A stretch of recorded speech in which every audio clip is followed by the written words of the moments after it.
We will start in 1 or 2 minutes, Professor GUILMOTO. Today there are so many things are happening today, World Population Day. So let us hope so many meetings are happening, 2:30, 3:30, 4:30 morning. So let us hope so many meetings are happening, 2:30, 3:30, 4:30 morning.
Friends, we'll be starting in a minute or two. Because I see some more people are joining. So just wait for 1 or 2 minutes. We'll start by 3:35. And this is also available in the IIMAD Facebook online right now. And people who are not, it's also available in the Facebook live right now. And it will also be recorded and will be available in the IIMAD YouTube after 1 hour. So that some people who are not able to see, you can tell your friends. I'll send you the link to people who are attending, and also it will be available in the IIMAD website. So that it will be available as a recorded thing.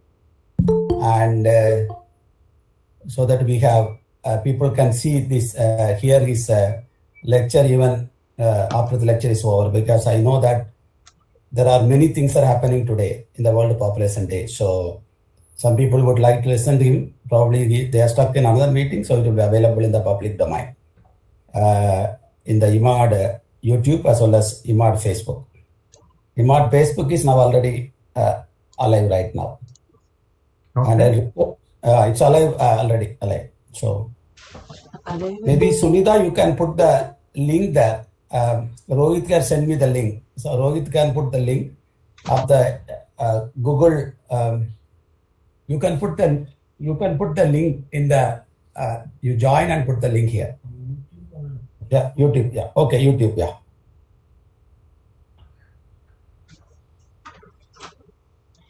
Okay, so another 2 minutes.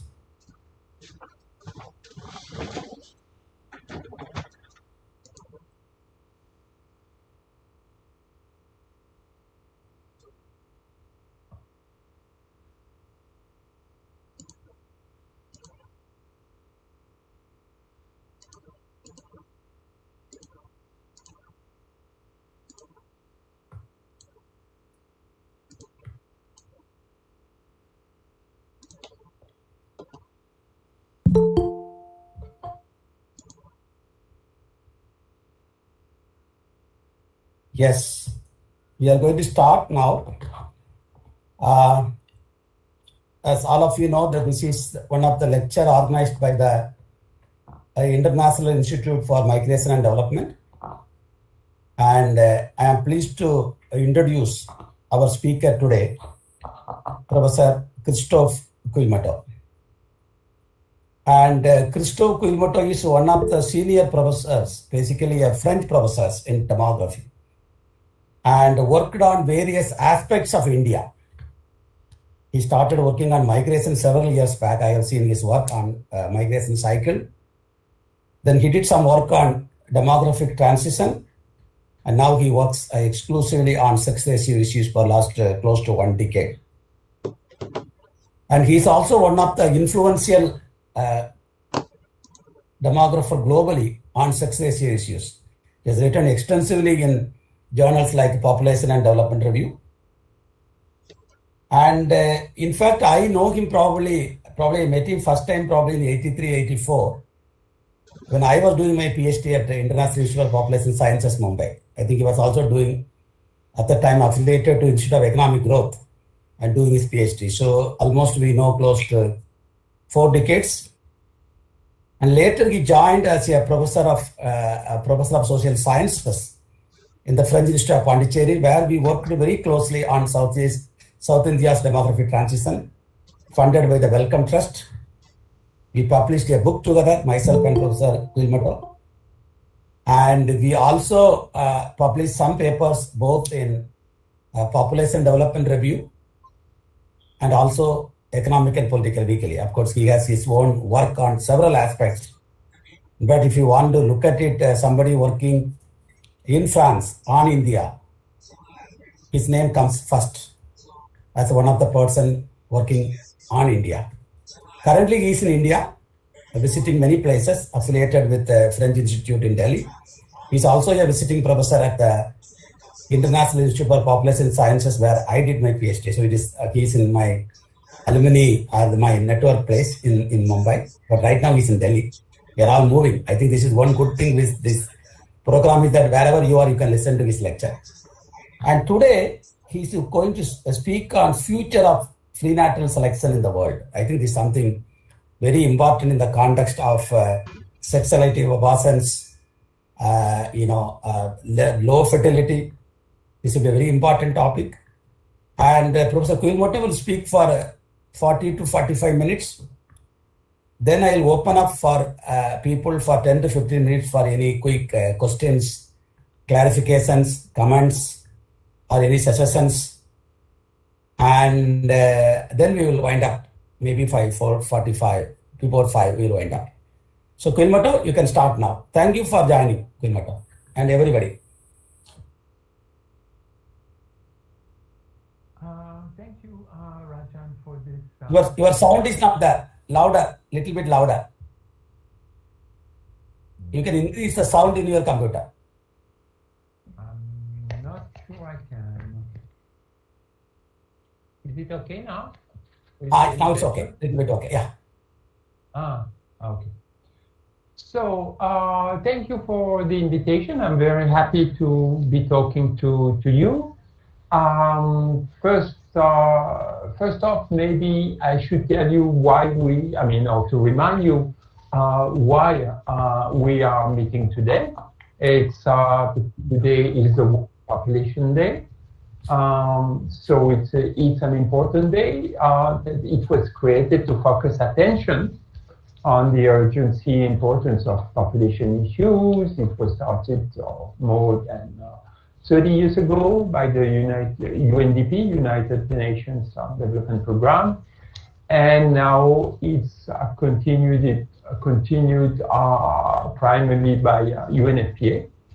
But there are other organizations that want to celebrate this day to enhance awareness around demographic issues. So this year, we will talk about a world of 8 billion. And you will see that there are already publications doing the rounds about the latest estimates, the latest population estimates that have been prepared by the United Nations Population Division. Every 2 years, they issue this World Population Prospect.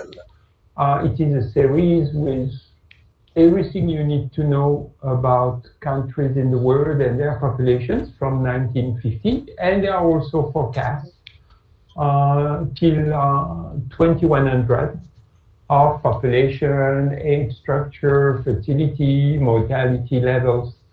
And it should have been published in 2021, but it got postponed because of the COVID pandemic.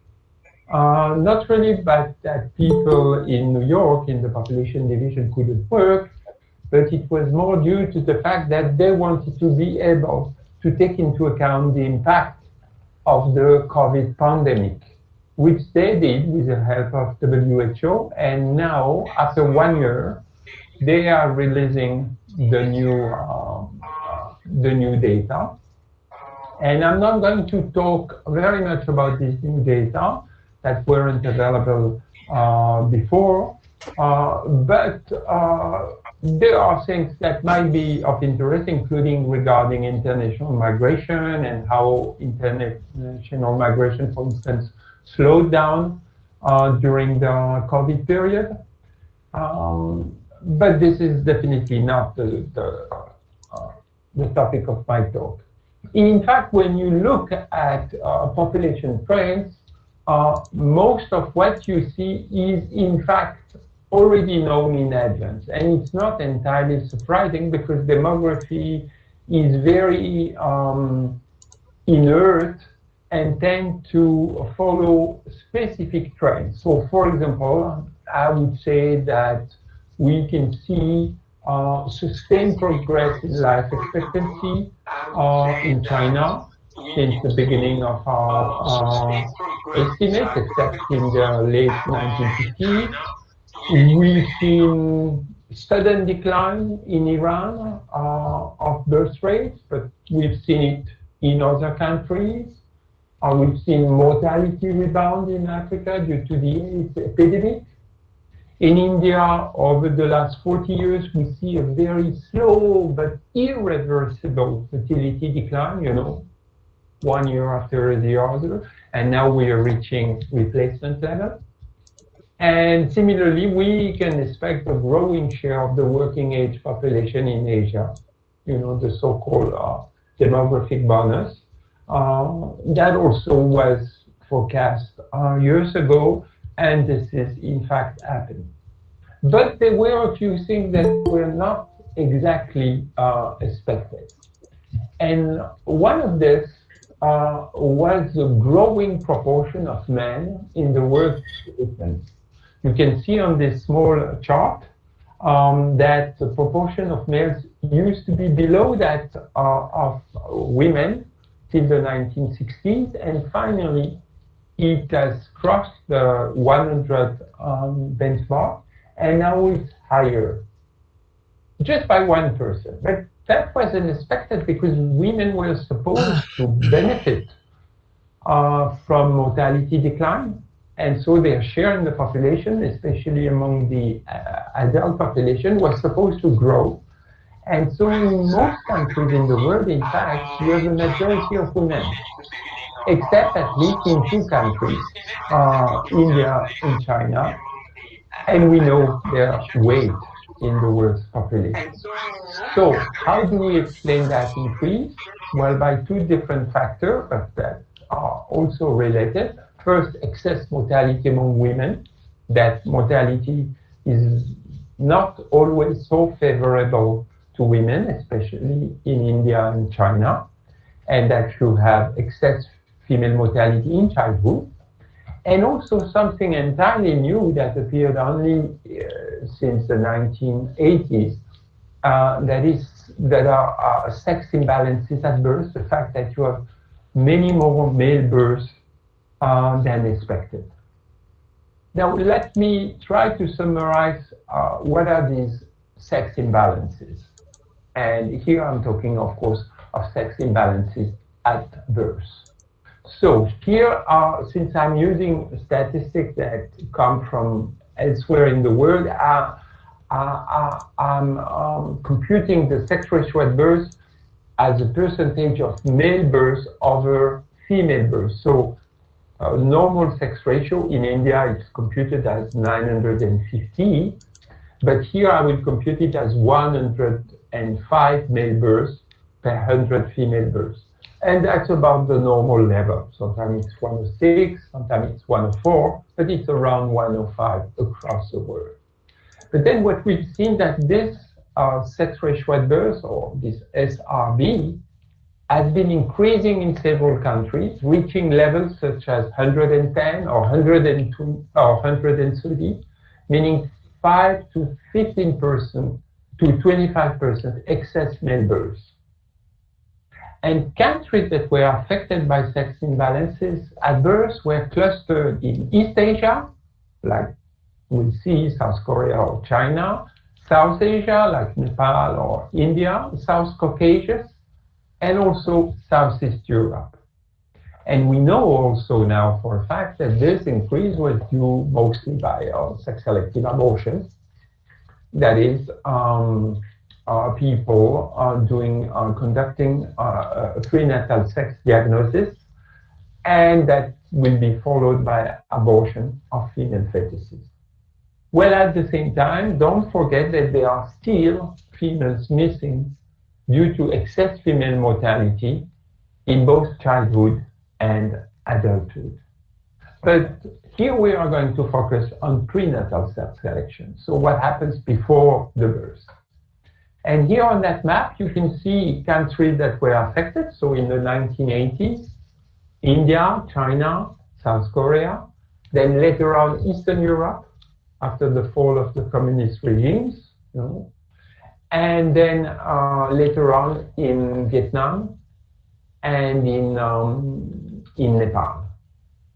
On the map, I've also put a red cross to draw your attention towards countries where nothing happened, like Japan. We haven't seen anything. Iran, Thailand, Russia. There are lots of countries which belongs to India or to Eastern Europe where we failed to observe any sex imbalances. Now let's look at recent statistics, for some of these affected countries, and look at the SRB, the sex ratio at birth. These are more or less the latest estimates I could get. So, for example, India and China are very close, around 110, 111 instead of 105. Nepal is also close to India. South Korea is back to normal. We'll get back to that. Vietnam is one of the highest. You see also high values in the Caucasus, in small countries, like, for example, Azerbaijan, which by now is supposed to have the highest, the most imbalanced sex ratio at birth in the world. And you will see also in part of of Southeast Europe. Now, how do we understand exactly the emergence of sex selection? As I told you, it was something completely unpredictable and unpredicted. In fact, it took us several years to make sure that imbalances that were measured by statisticians were actually due to discrimination against unborn females. So we know now that there are three preconditions that are necessary for sex selection to emerge. The first one is obvious. It is a preference for son.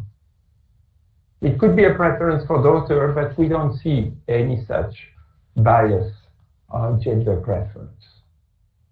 Second condition is the presence of technology that will allow parents, couples, to sex select. And we will see that before there was no such easily available methods to resort to sex selection. And then there is a third factor that is very important, is low fertility, because as I will show briefly, when you have a large number of children, you can always manage to have a child of the preferred gender, that is you, to have a boy. So let us start with the technology. There was a long transition towards modern sex selection techniques. It all started with what I would call pre-conceptional methods, with people going to temples or eating following special diets during a pregnancy in order to impact the sex of the birth. That, to tell you the truth, wasn't very effective. Then there was, in some countries, like for example in India or in China, female infanticide, through different ways, and it was still reported 20 years ago, but now it has mostly disappeared. A more significant method in terms of its demographic impact is what I've already mentioned earlier, it's excess female mortality, to give lesser care or less food to female infants. And then finally we see higher female mortality. That is higher than expected when you compare it to male mortality. And then there is a last method, which is also widely used now that women have access to family planning methods, is to what we call stopping behavior, that is to use strategically contraception after the birth of a son or of a second son, so that you don't need to have more children. You cannot prevent the birth of a girl, but at least you can prevent the birth of an additional child if you have already the number of sons that you want. Now, what changed things in the 1980s was the introduction of modern prenatal sex selection. So it was due to the invention and the diffusion of prenatal sex diagnosis. Now it's mostly carried out by ultrasound, which is very cheap and reliable from the 12th week of pregnancy. It's a non-invasive method, and it's a common method for pregnancy monitoring. So it's available almost everywhere, unless, of course, there are laws to prevent practitioners from revealing the sex of the fetus. And there are even two new methods. The one that is well known is fetal DNA testing, but there are also pre-implantation methods, just like the PGDs, which are more expensive, which is a more expensive method and which is not found everywhere in the world because it's mostly not. So in terms of sex selection, the technology has changed. It has become easier and easier, and that is not only due to technology, it's also because the healthcare system has improved. The private healthcare system has mushroomed everywhere in Eastern Europe or in Asia, as a response also to demand from couples who wanted to have, for example, information about the sex of the child to be able. So the second factor is what I call the fertility squeeze, because the fertility will squeeze parents, especially if they don't want to have too many children. So, for example, on that table, you can see that if you have on average 2 children, in 24% of the cases, you will find yourself without a son. You will have basically 2 girls. That proportion used to be very, very low when parents had 4 or 6 children. It was almost inexistent. And if fertility goes down even further to 1.5, and there are many places, for example, in India, where fertility is now way below 2 children per woman, then the risk is even higher. So unless you do something, in some time, 25% of the cases, you will remain without a son. And fertility is progressing. Just look at maps of fertility decline. I mean, these are based on computation I did with my colleague Rajan, 10 years ago or 20 years ago. And then you can see low fertility progressing from South India. And now it's covering almost, we aren't able to do it for lack of census information, because the last census has been postponed, if not even actually cancelled. But you can see what's happening, and it's still happening. It's really irreversible. Now, the third condition for sex selection to emerge in one country is, of course, due to some preference. And why is it that sons are preferred? There are many reasons, so I'll try to classify them very simply. Either it's due to economic concern, the cost of education of girls, dowry, especially in India, or marriage cost, and also economic solidarity that will be provided by sons. They will also support their aged parents. But that can be understood also in line with social consideration, that you need to have a patrilineal family that makes it obligatory, compulsory for sons to support their parents, and whereas women are supposed to join their husband's family after marriage. So you need a patrilineal family, you need also patrilineal institutions, like for example caste or lineage in India. There's also the business of name transmission, which is mainly a concern for the male line of the family. And of course there are gender inequalities in inheritance. For example, the fact that women are very often excluded from the transmission of assets or property from the family. And there are even post-life concerns in some countries where sons are made into a religious duty, that you need to have sons to perform ceremonies like funerals after your death. Otherwise, you may end up, your ancestors may be in a difficult situation for lack of proper rituals. Now, how can we guess what will happen?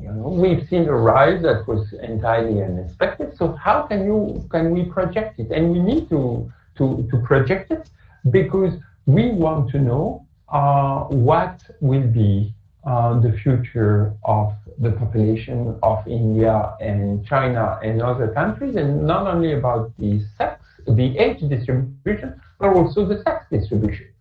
So will it continue to rise, or will it stop?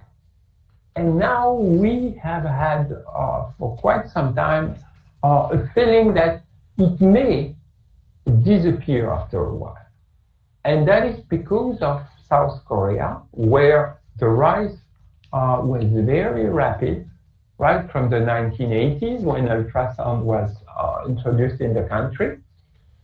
And it peaked at almost 115, which is pretty high level in South Korea during the early 1990s. And then after maybe 5 years of plateau, it started decreasing, as you can see, slowly, but by 2011 or 15, the sex ratio at birth was back at 105.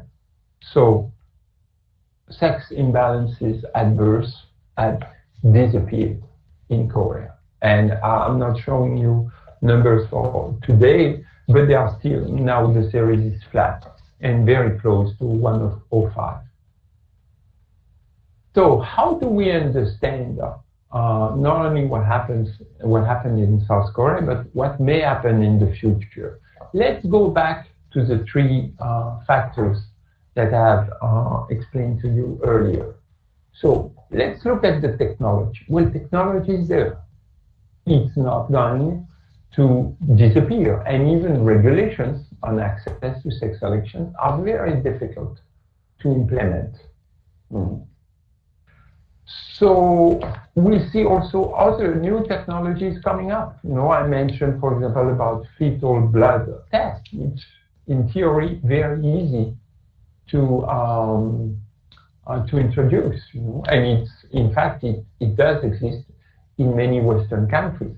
So my feeling is that access to technology is unlikely to reduce in the future. On the contrary, it's going to improve. So it's not going to affect in any way prenatal sex selection. Now let's look at low fertility. Well, fertility is unlikely to rebound significantly. It's not like people like you and me who are going to say that we will have 2 more children in order to ensure the birth of a son. No, now it's not possible. We are not flexible. I mean, having 1 more child is already a very, very complicated decision for couples. So that's quite unlikely that fertility would rebound, increase by 1 or 2 children. And in fact, it never happens. We have seen it for China. They are dismantling the one-child policy, and there is no visible impact on the birth rates, which are very low.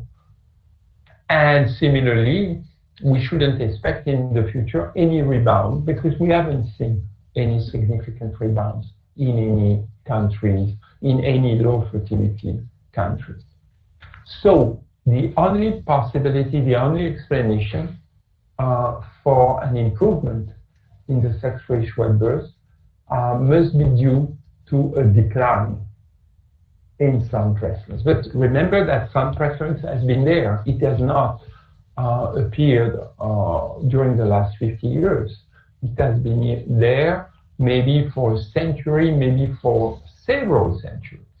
In all countries that are affected by prenatal sex selection, we know that already in the past people preferred to have a son due to their kinship system. So what's happening? The kinship system is changing. Is it because there is increased autonomy, female autonomy, due to education or employment opportunities or change in family laws? Is it due to market mechanism, poverty reduction, government policies also against sex selection? There are many policies. Or is it also because the excess of males is in fact unsustainable in the long run, because there will be a merit squeeze, there will be too many men, and we know already that it is causing difficulties in Punjab or Haryana, the most affected regions in India. So that may be the factor. Whatever it is, we see that technology and fertility are not going to bring any improvement. So if we want to see, like we've seen in South Korea, a final improvement in the sex ratio at birth, this will come from son preference. Now, that doesn't help us exactly to foresee what's coming. So a lot of people have been trying to predict, in a more statistical or formal way, what will happen to the sex ratio at birth. And for instance, a couple of years ago, I did some projection using United Nations World Population Prospects. And this is what we see. We saw that according to projections, the number of missing women, including in India and in China, seem to plateau after 2020 or 2030 and then would decline. Okay, now things are better done, and they use Bayesian modeling. So what is Bayesian modeling? It's a statistical technique that uses no hypothesis except past data. So we look at past trend and then we project them in the future. So you look at the experience of one country and you apply it to a less advanced country, and then you predict. And that's what they came up with the sex ratio at birth. In fact, I was part of the team producing these estimates, and invariably they predict a decline. And sometimes you can see how smooth the SRB, according to the United Nations, can be. So it's just statistical modeling or statistical fitting. It's less true for India, but still you see the decline. And they are predicting the decline. But is it really based on past data? Well, not exactly, because apart from South Korea, we have not seen so many countries where it was declining. I'll get back to that. But so we are not exactly sure. And how do we know that it's going to decline down to 105? It could decline down to 110 or to even below 105. We don't know. So that's why we have to go back to the data and see what they are telling us. First of all, as I just said, they show a decline. Look at the column on the right side, and you'll see the trends. And they are mostly declining, except maybe in India, where it's not clear, or in Vietnam. But there is no more increase. We don't know exactly about Nepal. Maybe it's increasing in Nepal. That we don't know for lack of better data than DHS data. But otherwise, it's everywhere declining. So that is surprising, in fact. So when we scan the entire world, what we see there, we see cases of increase, but only at the local level. Maybe, for instance, in North India, or in some parts of Vietnam, but not at the national level. And we know also that maybe in the future, the sex ratio may emerge, so that is, the sex ratio at birth might increase in some countries. Think, for example, of Afghanistan. Fertility is still very high, but there is a great demand for sons, just like in India or in Pakistan. So if fertility were to decline significantly in Afghanistan, you may have people trying to resort to a prenatal sex selection. But that's something we haven't seen. So what we see at the national level, it's mostly the sex ratio either stabilized at the plateau level or showing signs of a sustained decline. So this is kind of a global decline, you know. And maybe we should look again at the data and see what they tell us. But now I will show you the data in a different way from what we've seen. I will not show you by individual year from 1980s to today. I will show them to you based on the duration of the rise of the sex ratio at birth. So, for example, I start from year 0, which is the inception of prenatal sex selection. And then after 5 years, after 10 years, after 15 years. So, for example, for China, you can see that the sex ratio is still very high. In fact, it's lower than 114, but never mind. It's after 30 years after the increase. But when you look more carefully, you see that all these trajectories are almost similar. They do depict a very rapid rise, some kind of a stabilization, and then finally a decline, like you can see in South Korea, but also look at Georgia. Georgia is a small country in between Turkey and Russia. And you can see that sex ratio at birth had been more or less declining, even if it reached a very high level during the 1990s, that is 10 years after the inception of sex imbalances at birth.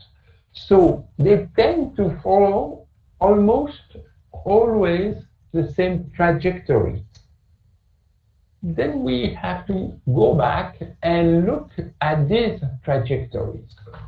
You know, here is what we see in terms of pattern recognition.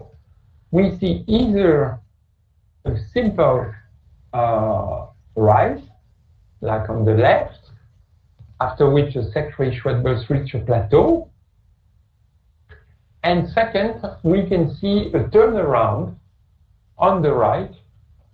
The sexual ratio at birth reaches the maximum level, and then finally it falls back. That is the case for only very few countries.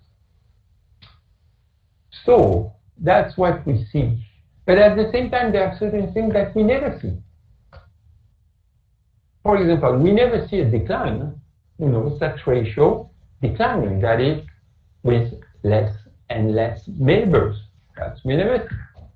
We never see a rebound, like sex ratio reaching an equilibrium level and then jumping up again. And also what we never see is a plateau level for more than 10 years. After a while, something will happen. So what we see means a lot. We see, for instance, that the first part, of the rise of the sex ratio at birth looks very much like diffusion. You have one group in the country doing this, possibly people are more educated with access to sex selection technology, with lower fertility. They go for it, and then their behavior starts spreading across the country, either across regions or sometimes across social groups along the socio-economic ladder. Second thing that we see is that when there is a plateau, it's some kind of a new equilibrium. It's not like it keeps increasing till 150 or 160. No, at some point it stops. Why is it? Why does it stop? Because the population has reached its objective. It wanted to select, and at some level it did it, and now looks like people are getting what they wanted to. And then what we see also is that it looks like this new equilibrium is not sustainable. Otherwise, people should be happy with it, and keep on sex selecting at the same rate. But we don't see that. After a while, there is a downturn in the sex ratio at birth, and it goes down. So what is it? And now, if you go back to South Korea, remember what I showed you before. Now we can easily interpret it. There was a rapid rise in the 1980s as soon as people realized that they could use ultrasound. And in fact, their fertility was already low by the 1980s. But then there was a plateau after 10 to 15 years. And people didn't want to sex select more, But strangely enough, after a few years, they changed their mind, apparently. And then sex selection became less common. Slowly. So again, there was a diffusion, but in the other direction, diffusion towards a more equal gender value system.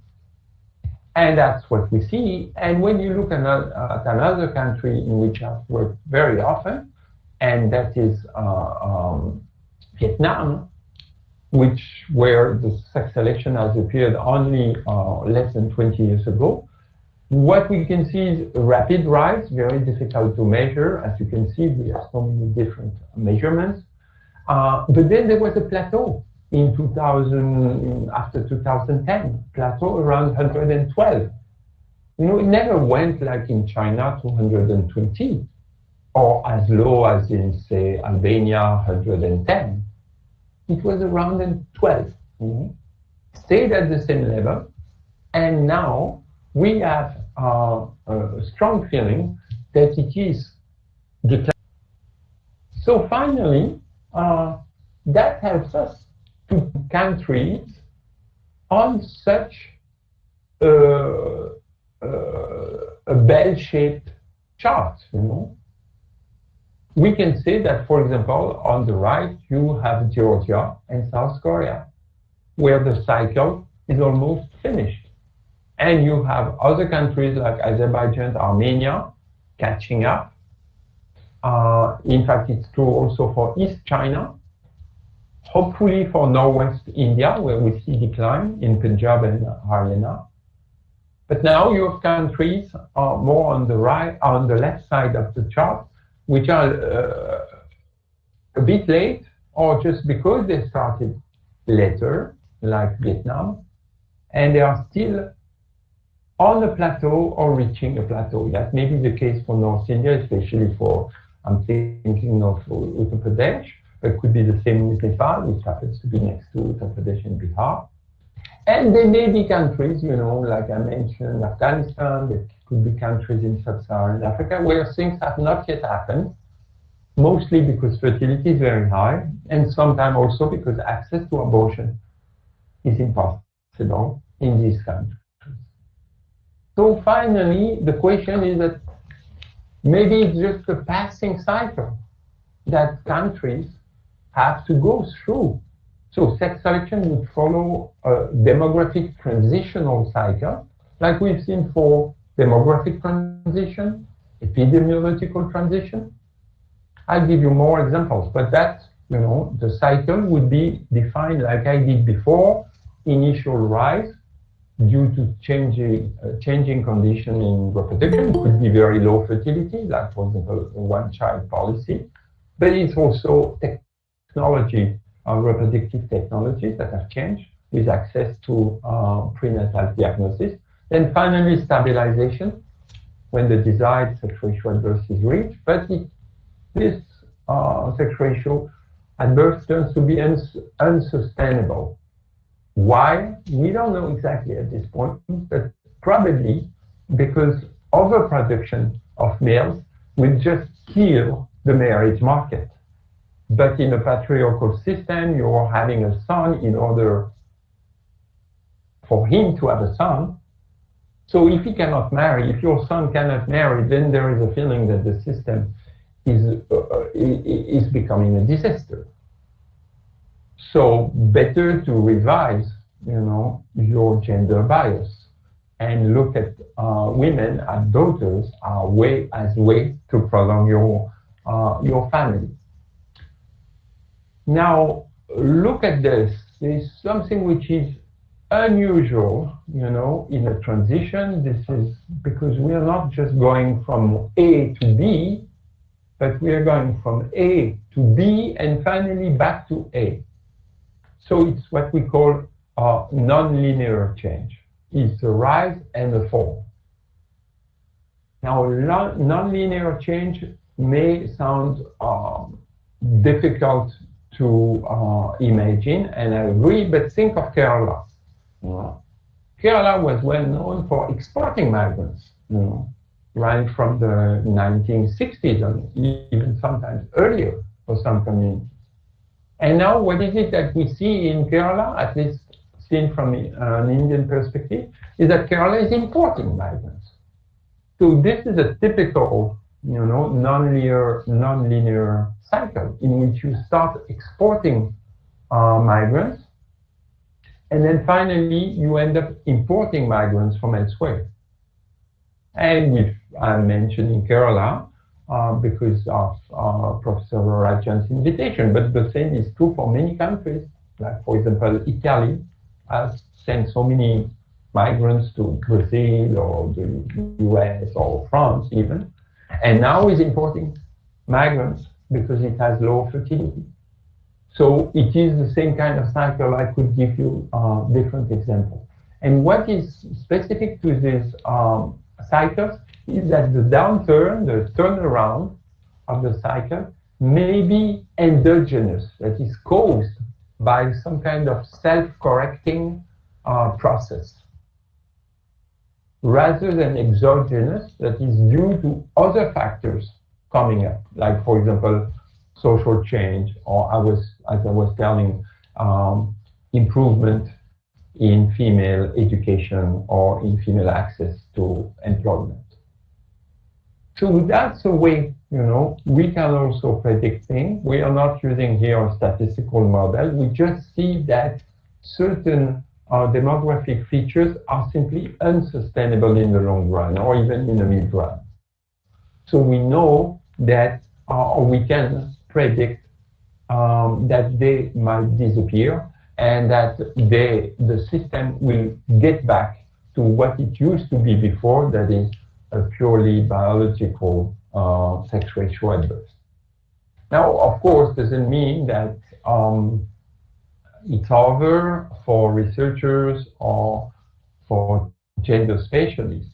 We need to still push for largest possible recognition as prenatal sex selection as a harmful practice, just like child marriage or genital mutilation and cuttings. Is something we should see how sex selection is in fact grounded in social systems and in gender norms. And we need more understanding, especially for the turnaround, because it's currently taking place in many countries, but we should know whether it's due to unsustainable features of sex selection or whether it's due to policy interventions or other factors. And we need to monitoring it, because if I can tell you the story like that, it's because we have good data. But do we have this good data? Well, not always. For example, in India, civil registrations data are not always reliable, or sometimes they are not published or they are not available for some regions. So, and when you don't have the census also, you're in trouble. So in India or many other countries, we need much better data. And of course, we need also for policy people to be able to share their practices, to see whether some policies are effective. There may be campaigns or different types of intervention or regulation, and see whether they are effective and whether they have no side effects. So there are lots of things to do, but at least we have a sense of what to expect for the future in terms of sex imbalances at birth. Thank you. Thank you so much, Professor Guilmoto. And we are opening it up for any comments, any clarification, any suggestions, or anything. We would like to keep it open for a few minutes, maybe 3 to 4 questions if anybody would like to ask. You can introduce yourself and then we can discuss that. Any questions, any clarifications, any comments? People are silent. This is what happens. Anyway, we'll wait for some time. Anyone has any questions, clarifications?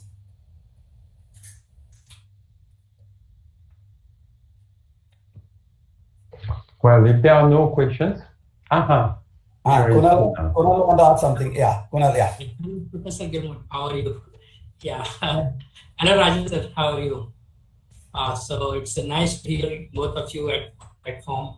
So I have grown up reading you, both of you, whether PDR article or reading your books, chapters, and so I think I am associated with both of you, and I am working with you because Professor Guilmoto is editing a book on gender atlas. So I am a contributor on that. So we are working on migration related theme. Professor Rajan is editing a book with me. So my question is basically focused on migration, because as you have discussed that fertility decline is on the world.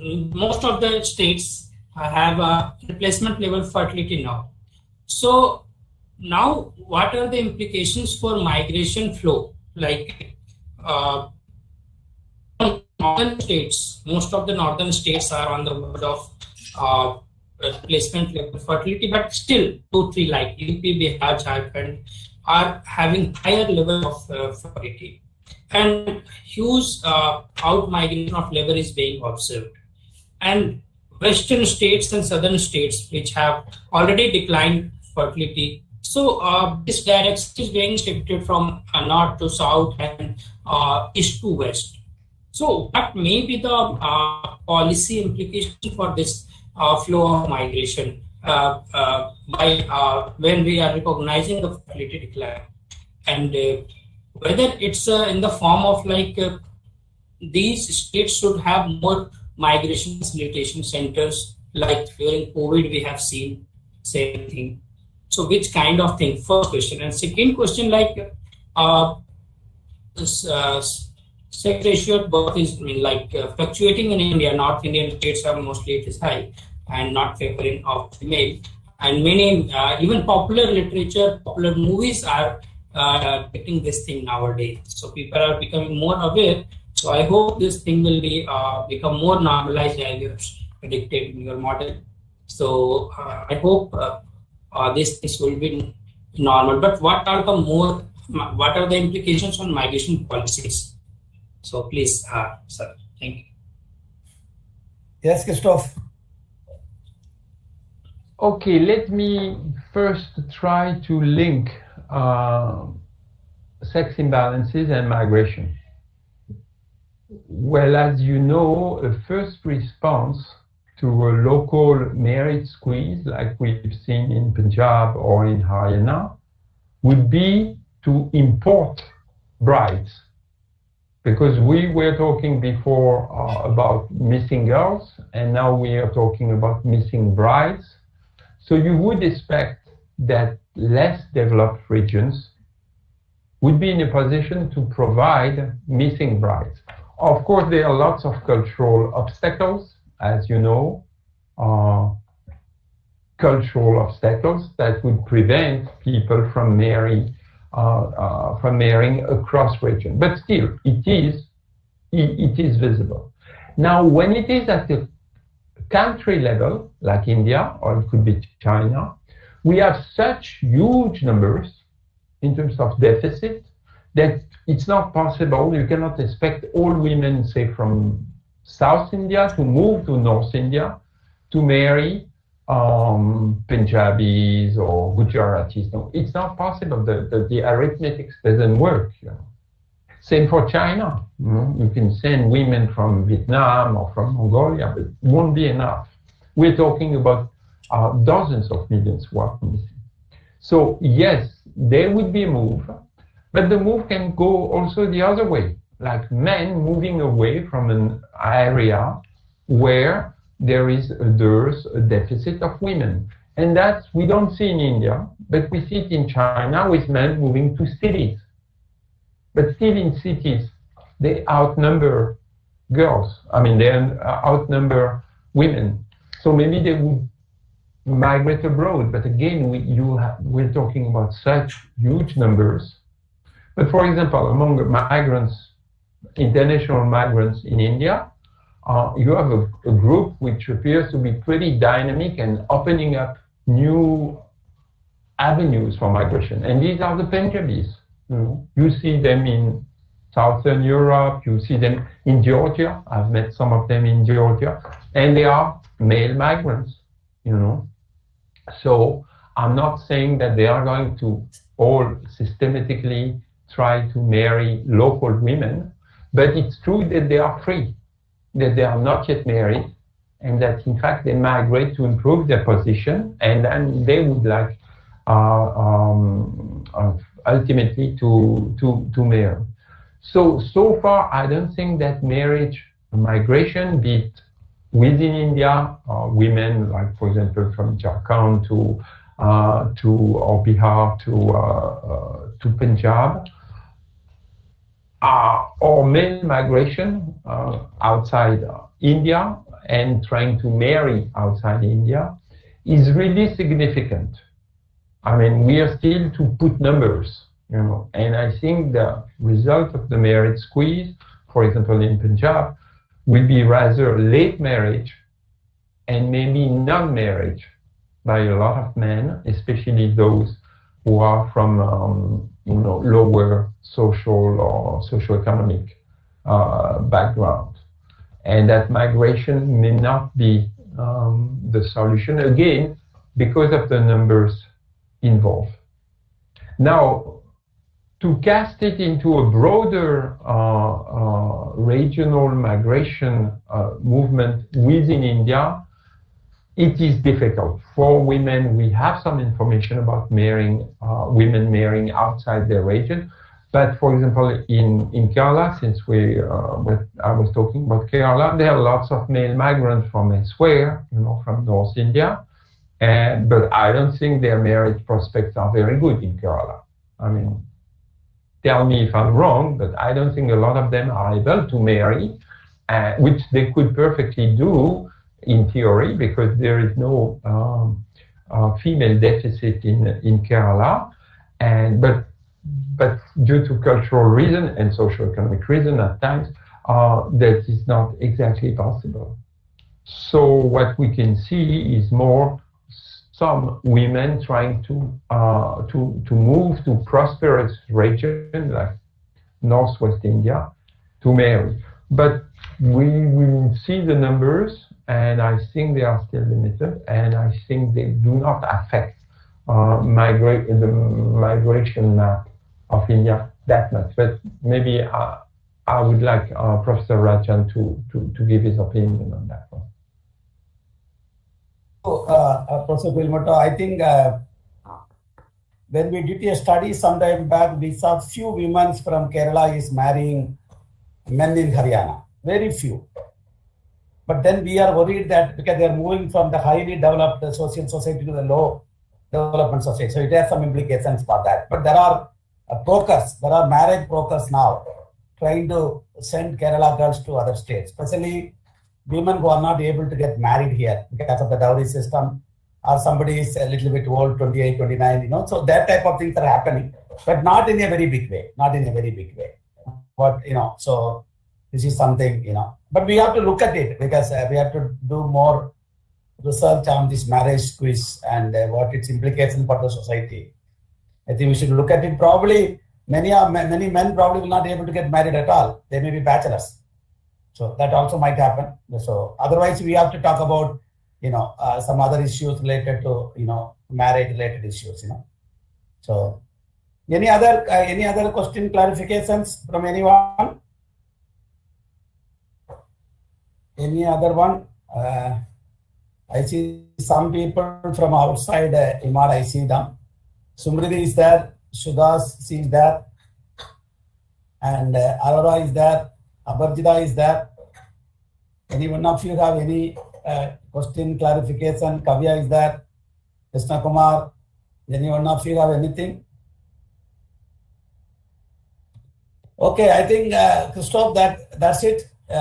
Not many questions, and I would like to take this opportunity, if you can, the PowerPoint which you provided, maybe you can write something like 3 to 4 pages for us to prepare our IIMAD working paper based on your PowerPoint, maybe some, so that we can put as a working paper, we can put in our blog. IIMAD also has a blog, and we can tweet it, your some, 2-3 sentences in our IIMAD Twitter and IIMAD Facebook and every places. And also maybe a short working paper if you can give us. And then of course you can publish wherever you want.